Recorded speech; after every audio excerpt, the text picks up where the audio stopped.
여러분 안녕하십니까? 1월 26일 수요일 LBS 뉴스 지존입니다. 오세훈 서울시장이 추진하는 급식투표가 투표율이 33%에 미달될 경우 전면 급식과 단계적 급식 두 안 모두 효력이 정지되는 것으로 밝혀졌습니다. 현행 주민투표법 24조 1항에 따르면 투표율이 3분의 1에 미치지 못할 경우 투표함은 개봉하지 않고 찬성, 반대와 양자택일의 대상이 되는 사항 자체를 무효화한다는 내용이 명시되어 있습니다. 만약 주민투표가 무상급식과 단계적 무상급식 두 안건으로 투표에 붙여지게 될 경우 투표율을 넘기지 못하면 두 안건의 효력이 사라지게 되는 셈입니다. 이 경우 의회에서 통과된 안건을 투표함을 열지도 않고 부결시킬 수 있게 되는 것이어서 논란이 예상됩니다. 오세훈 서울시장은 이와 관련해 어제 한 라디오 인터뷰에서 적어도 법 규정상으로는 단계적 무상급식이든 전면적 무상급식이든 실행하는 것이 근거를 잃게 되는 것이라고 말하기도 했습니다. 한편 이에 대해 중앙선거관리위원회 한 관계자는 민중의 소리와의 통화에서 주민투표법이 법조문은 몇 개 안 되는데 해석에 어려운 점이 많다며 투표까지 가는 중요한 안건임을 감안해 통과를 어렵게 하려고 제정된 의미인데 이 경우 논란의 소지가 있다고 말했습니다. 김문수 경기도지사가 오세훈 서울시장에게 의회와 붙어 싸우려 하지 말라며 정치적 훈수를 뒀습니다. 김 지사는 오늘 한국경영자총협회 초청 조찬 강연에서 무상급식을 둘러싼 서울시 의회와 오세훈 서울시장의 갈등에 대해 경기도도 갈등이 있었지만 도의회를 부정하면 도정을 할 수 없더라며 서울시는 갈등 해결의 노하우가 부족할 것이라고 말했습니다. 또한 김 지사는 의회하고 마음이 맞지 않으면 양보와 타협, 대화로 풀어야지 의회하고 붙어서 싸우려고 하면 안 된다고 밝혔습니다.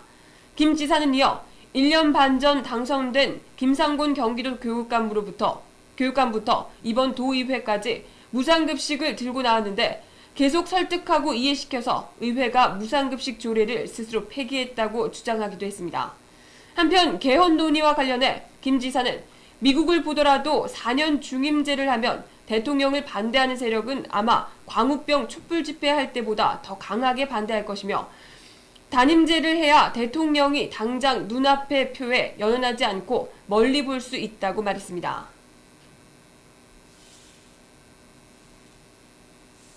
이명박 대통령이 이르면 내일 탈세 및 부동산 투기 의혹을 받고 있는 최준경 지식경제부 장관 후보자에 대해 임명장을 수여할 예정입니다. 청와대 관계자는 오늘 최준경 후보자에 대한 인사청문 경과 보고서를 재송부해달라는 요청서를 지난 25일 국회에 제출한 만큼 기한인 오늘 자정까지 기다려본 후 임명 절차에 들어갈 것이라고 밝혔습니다. 이 관계자는 청와대는 최 후보자가 직무를 훌륭히 수행할 것으로 믿는다며 국회에서 결론을 내지 못한다고 무작정 임명을 미룰 수는 없는 일이라고 강행 의지를 나타냈습니다.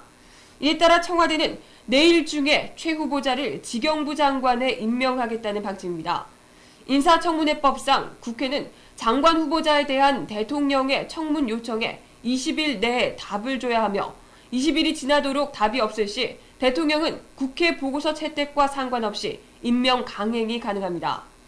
반면 민주당은 최 후보자가 지경부 장관으로서 자격 미달이라는 점을 강조하며 불통인사, 오기인사 고집을 그만 버리고 국민의 뜻에 따라 최 후보자의 장관 지명을 철회하라며 이 대통령의 임명 철회를 촉구했습니다.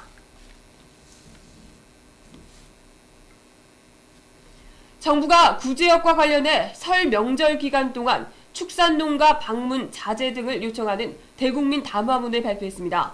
그런데 이 자리에서 축산농가 관계자들의 해외여행을 질타해 논란을 일으키고 있습니다. 구제역과 관련해 중앙재난안전대책본부장을 맡고 있는 맹형규 행정안전부 장관이 오늘 담화문을 통해 아직도 구제역 발생 국가를 방문하는 축산인들이 있다며 지금과 같은 시기에 구제역 발생 국가로의 여행을 삼가해달라고 말했습니다. 맹 장관은 또한 질의응답 시간에도 지금이 어느 때인데 축산인이 구제역 발생 국가를 방문하느냐 이 문제가 심각하다고 본다고 축산 농민들을 질타했습니다. 맹 장관은 하반기에는 축산인 데이터베이스를 완벽하게 만들어 이들이 출입국하는 현황을 100% 파악하고 대처할 예정이라고 덧붙이기도 했습니다. 한편 정부는 구제역 양성 판정 농가에 대한 살처분 보상금 차등 지급을 검토하고 있는 것으로 알려져 논란이 일기도 했습니다. 중앙안전재난대책본부 관계자에 따르면 구제역이 종식되면 이를 확산 방치한 책임이 있는 농가에 보상금 지급 등에서 불이익을 주는 방안을 연구하겠다고 말한 것으로 알려졌습니다.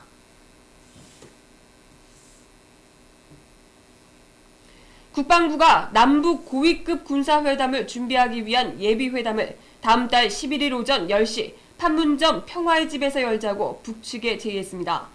국방부는 오늘 오전 10시 군 통신선을 이용해 김관진 국방장관 명의로 북측에 이 같은 내용의 답신 전화통지문을 발송했습니다. 이와 관련해 국방부는 이번 예비회담의 성격을 천안함 폭침과 연평도 포격 도발에 대해 책임있는 조치 및 추가 도발 방지에 대한 확약을 의제로 하는 남북 고위급 군사회담을 준비하기 위한 실무회담이라고 설명했습니다.